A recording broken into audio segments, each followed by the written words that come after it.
Hi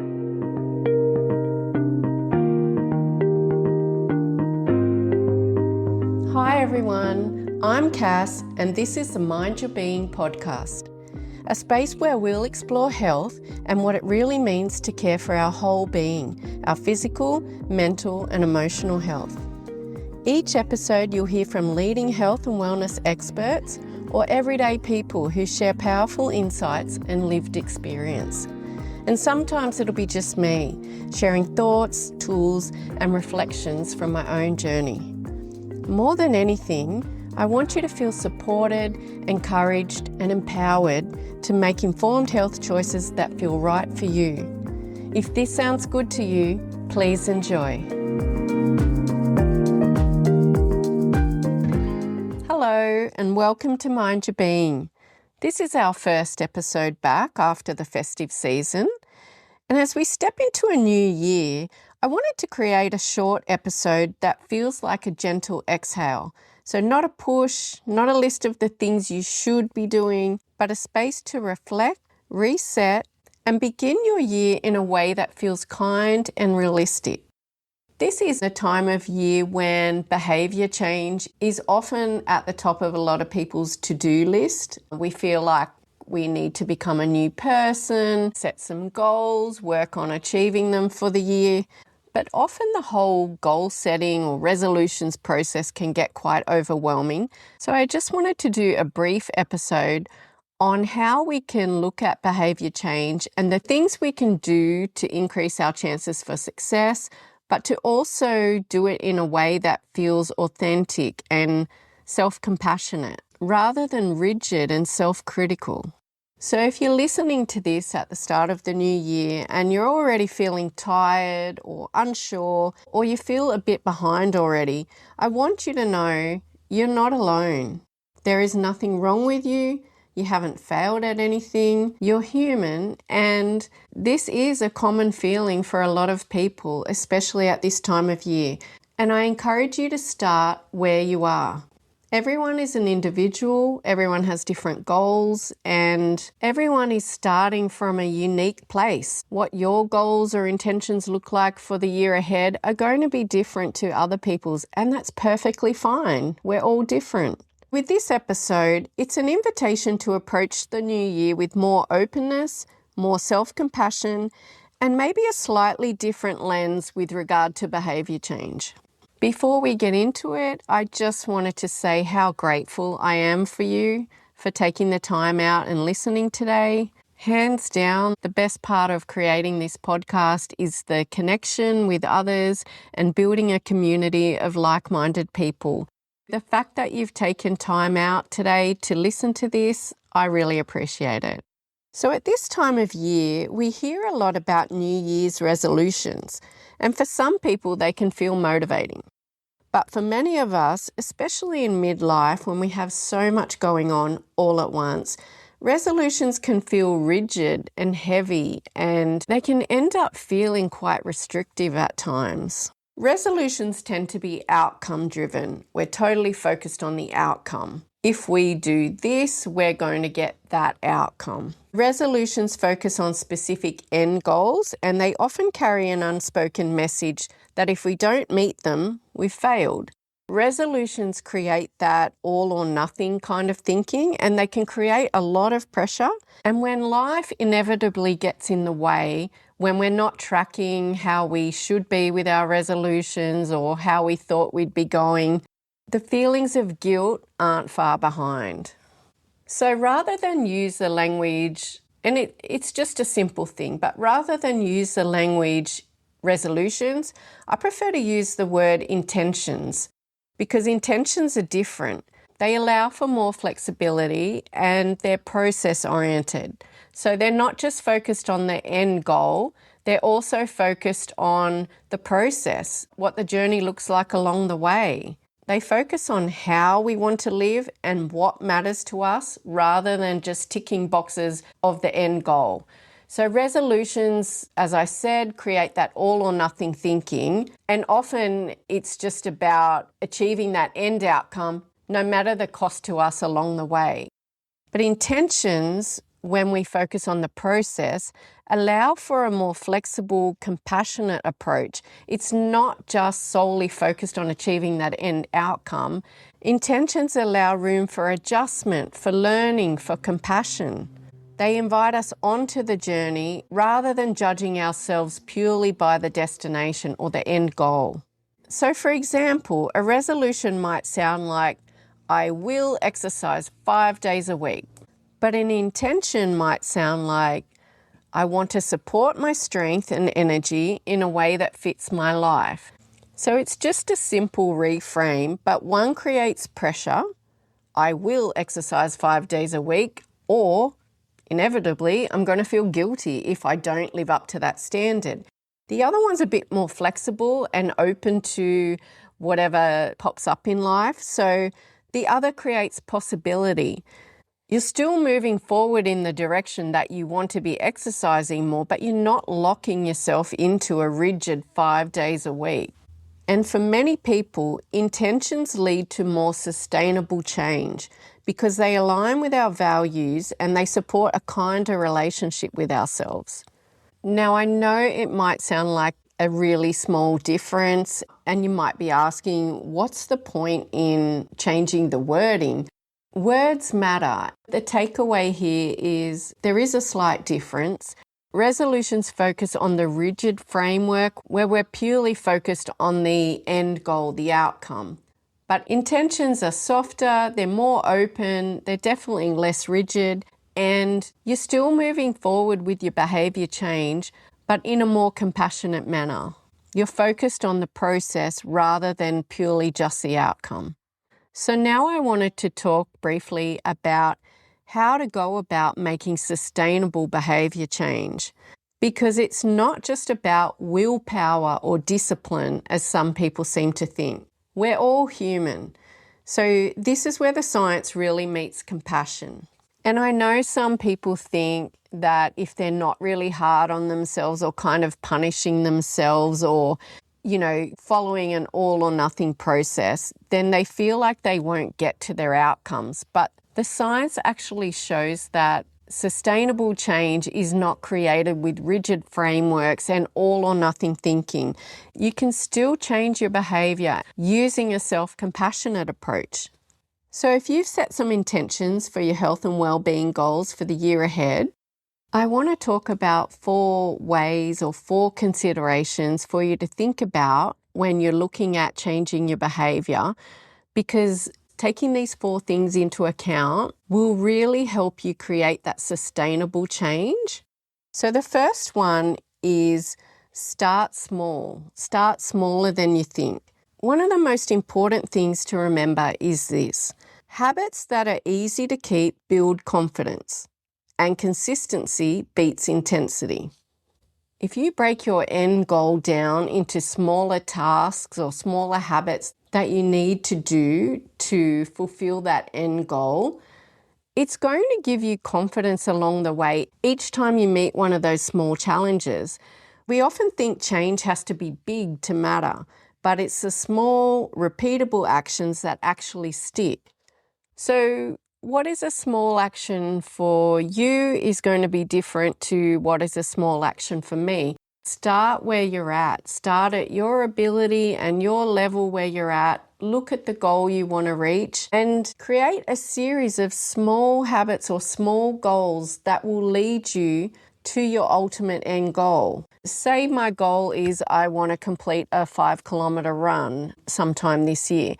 If I just go from where I'm at now, and I can't complete a 5-kilometre run very easily right now, but if I just go from where I'm at right now to I need to be running 5 kilometres fluently in 1 month, well, it's too big for me right now. And if I have that all or nothing thinking, the minute I try to run 5 kilometres fluently and I fail, I'm going to feel awful. I'm probably likely to give up the whole goal altogether. But if I look at it realistically, start where I'm at, and I create small goals along the way that I can actually meet, I might say I want to be able to run 1 kilometre fluently in the next 2 weeks. And then every 2 weeks, I'm going to build that up so I can run another kilometre every 2 weeks. Now, I'm not a running coach, so I'm not exactly sure what the best time frame would be, but it needs to be something you can actually do, you can actually stick to, and something that doesn't create that all or nothing thinking. An approach where you can be kind to yourself if you don't meet one of the goals in the time frame that you had, but you keep moving forward, you keep making progress rather than give up altogether. So these small actions might not look impressive, but they're powerful because they're achievable, even on the hard days. And the confidence builds because every time you follow through, you build trust in yourself. You build that confidence to keep taking steps forward. So the second thing to think about when you're trying to create sustainable change is stack a new habit onto existing routines that you already have. The practical tool here is called habit stacking. It's attaching a new habit to something that's already happening regularly in your own routine. James Clear talks about this beautifully in his best-selling book, Atomic Habits, where he explains that new behaviours are much more likely to stick when they're anchored to habits that you already have. So instead of creating something entirely new, a whole new regime or routine, you simply link your new habit to what's already part of your day. So examples of this would be, after I make my morning tea, I'll stand and stretch for 2 minutes. Or it could be, after I brush my teeth, I'll do 1 set of squats. Or for me, it could be, after I finish recording a podcast segment, I'll walk around the house for 5 minutes. See how these habits don't rely on motivation. They rely on you stacking a new habit that is going to get you towards your end goal, stacking that new habit onto something that you already do in your routine. So pretty soon it becomes more automatic behaviour. You're not having to rely on your motivation and you're not having to think about your new behaviour all the time. And that's what makes them so sustainable. Number 3 is motivation follows action. So often we wait to feel motivated before we start something. But more often than not, it works like this. You try something, you notice how it feels, and that feedback becomes the motivation to continue. And if there's a voice that says, I should be better at this by now, that's not motivation, that's pressure. That's the inner critic coming up, and it's not actually helpful for change. It can have the opposite effect. It can create more of that all or nothing thinking where we become more likely to give up. What is helpful for change is encouraging curiosity rather than judgment of yourself. Maybe check in and ask questions like, what worked this week? What worked in the routine? What went well? What felt supportive? What could I try differently next time? And remember, you're not failing if you don't tick off a certain goal by a certain amount of time. You're learning, you're taking feedback into account. The thing is to just keep moving forward with small, sustainable changes that will compound over time. So most of the current thinking on behaviour change and sticking to new habits is to look at finding your why, your individual reason for wanting to make behaviour changes. Sustainable change, the change that really lasts, is deeply connected to meaning. So before you even begin taking steps to make changes to behaviours, I'd encourage you to reflect on some questions like this. Why does this matter to me now? What would change if I didn't do this? Who am I doing this for? Because ultimately, if your reason for making changes to your behaviour is rooted in pressure or self-criticism, it's really hard to sustain any change from that perspective. You may be able to do it in the short term, but in the long run, it's going to be really hard to make it stick. But when your why is connected to your values, it's connected to how you want to feel, how you want to live, how you want to show up for yourself and for other people in your life, you can connect to that internal motivation for why you want to make behavioural changes, it's far more likely to have staying power, and you're far more likely to stick to any new routines and habits that you implement. So I want to spend a moment here talking about that personal meaning, because even the smallest habit feels different when it's connected to something that genuinely matters to you. So this isn't about fixing yourself. It's about understanding what this season of life is asking for you. And here in midlife, it's going to be very different. We have different priorities, different responsibilities to when you were younger. Ask yourself, what matters to me now and why does it matter? And then set your intentions from that perspective. So I've done this reflection exercise for myself, and I've come up with 3 very practical health intentions that I have for the coming year, and I'll share them with you now. So these are, when I look at my overall health, 3 areas that I want to focus on to make improvements in. So the first one I have is to sit less, because they say sitting is the new smoking. It's really detrimental to our overall health. I feel it in my back and my posture where I'm slouching forward. You know, I'm sitting a lot in my day job, and then in creating the podcast, I'm often sitting a lot, doing some research or interviewing someone. And that prolonged sitting, it creates real health risk. And I've become aware that I just spend way too much time on most days sitting. So I'm going to be looking at maybe getting a stand-up desk and standing up more while I'm working and cutting down that sitting time. So alongside that intention to stand more, I want to break up those long periods of sitting with exercise snacking throughout the day. This was a term that Dr Justin Keogh spoke about in episode 5. It's short bursts of movement or strength work spread across the day. It could be something like a few squats, a few push-ups. It could even be stretches or a short walk around the house. These small snacks might seem insignificant, but they have a cumulative effect and they all add up. My second intention is something that I bang on about on the podcast and on social media all the time. I want to continue building strength. For most of my adult life, I have incorporated some form of lifting weights into my exercise program. But about 18 months ago, I joined a gym because I wanted more variety in the exercises, but I was also learning how important it is to maintain or build that muscle as we get older. Give ourselves the best chance of living independently for as long as we can.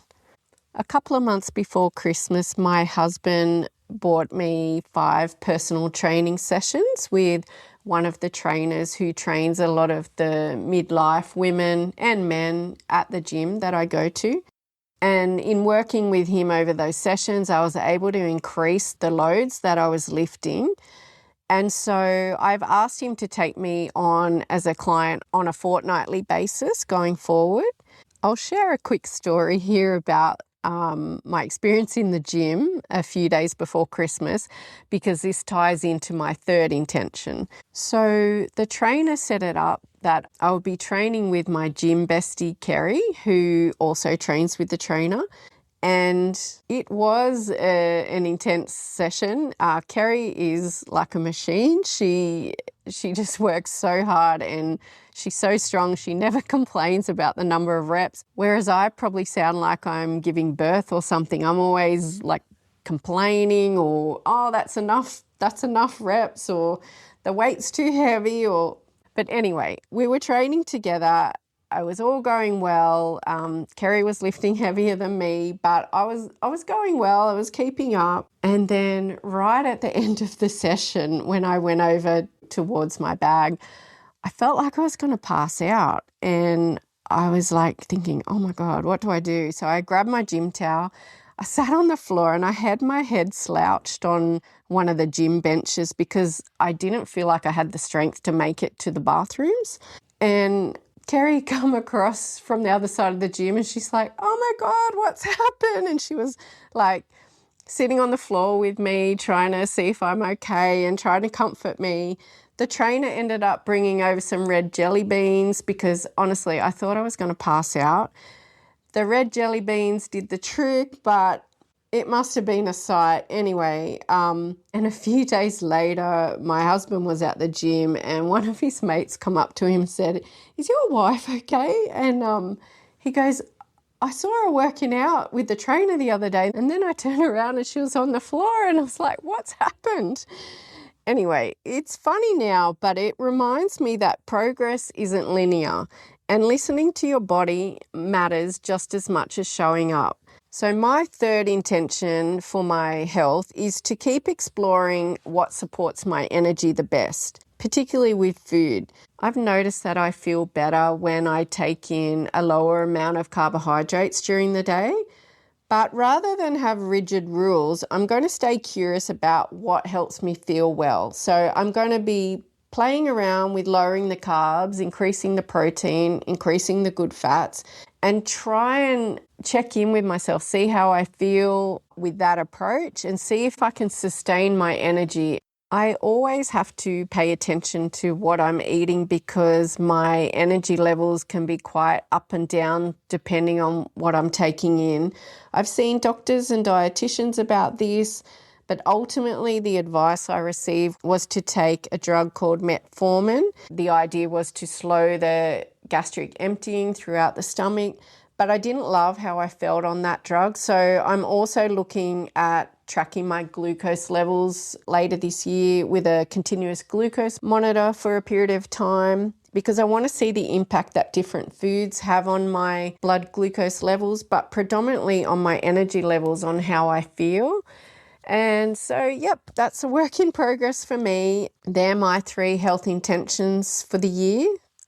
Look, they could change later on in the year. I might decide I want to look at 3 new things or 3 other things. And I think the thing is to not be totally rigid or fixed on, like, if I don't meet that goal or if something's not working the way I want it to, you can change, you can pivot along the way. You have the ability to work it out. So for you personally, you might ask yourself, what do I want more ease with this year? What do I want to feel lighter? What feels harder than it used to? What kind of future version of myself am I quietly hoping for? What changes do I need to make to get to that future? But please remember, when change is anchored to meaning, it doesn't need to be dramatic. It just needs to feel relevant to you right now, where you're at. If this all feels like a lot, I want to reassure you, you don't need a long list. You might simply start by writing down a few possibilities that are personal for you without committing to all of them. Then choose 1 or 2 from that list and start from there. And remember, start small. For example, instead of exercise more, it might be, I'm going to incorporate 2 short strength sessions a week. So back in episode 5, Dr. Justin Keogh shared that even just 2 resistance training sessions per week can help improve our strength and maintain or even increase muscle mass as we age. So 5 days a week or 4 days a week of resistance training is not feasible for you, or it doesn't even sound enticing for you. Start small. Start with 1. You can build up to 2. And another thing is too, I talk about going to the gym, and that's only something I've incorporated in the last 18 months. You don't have to go to a gym to do resistance training, and you don't have to go to a gym to get stronger. Again, I'll refer to episodes 4 and 5 with Dr. Justin Keogh, exercise physiologist. He talked about a number of ways that you can incorporate resistance training at home. So again, if we look at it from the lens of starting small, instead of just a all or nothing goal of eat better for the year, it might be, I'm going to add a bit more protein to 1 meal a day. Start where you're at. Start small. You can always increase, because remember, it's those consistent habits that are going to build sustainable change more than just intensity. Another example could be, instead of reduced sitting, it might be standing for the first 10 minutes of your workday. So these are small building blocks and they create momentum without that overwhelm that often leads us to not sticking with a routine or making the change that we're truly after. So as you move into this new year, I invite you to be a little less hard on yourself and a little more open to learning what is right for you, what feels right in this season of your life. You don't need to overhaul your whole life. You don't need perfect motivation, because taking small steps will lead you to build confidence, which will lead to increased motivation. You just need a starting point where you're at, and I'd encourage you to make sure that starting point feels kind, feels inviting, feels supportive. So from this episode, I hope you can remember this. Small, kind, consistent steps compound over time, and they really do create meaningful change in the long run. And if this episode softened something for you, I hope you'll carry that gentleness forward with you in the year ahead. Thank you so much for listening in. Much love, take care, and mind your being. Thanks so much for listening to this episode of the Mind Your Being podcast. If you enjoyed it or found it helpful, please follow the show wherever you get your podcasts and share it with a friend who might enjoy it too. If you have a moment, please leave a quick review. It really helps others discover the podcast. Thanks again for being here. Take care, and until next time, mind your being.